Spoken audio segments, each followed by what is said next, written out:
Welcome to Penrose Learning, where we make understanding easy. In this video, I will explain how to get grid lines in Word. First, open your document and head to the View tab at the top of your screen. Once there, find the Show group and simply check the box labeled Grid Lines.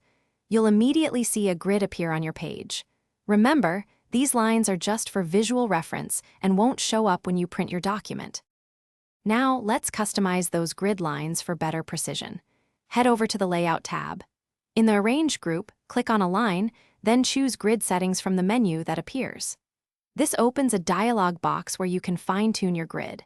You can change the horizontal and vertical spacing. For instance, setting both to 0.13 inches creates perfect squares for consistent alignment. Grid lines are incredibly useful for aligning various elements in your document, such as shapes, pictures, and text boxes. To make this even easier, go back to Grid Settings and ensure Snap Objects to Grid is enabled. This will automatically align your objects to the nearest grid line as you move them.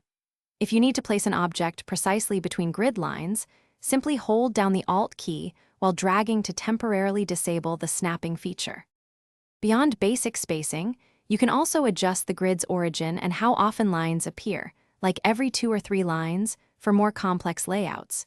If you find a setup you love, you can save your current grid settings as the default for all future documents, which is a real time saver.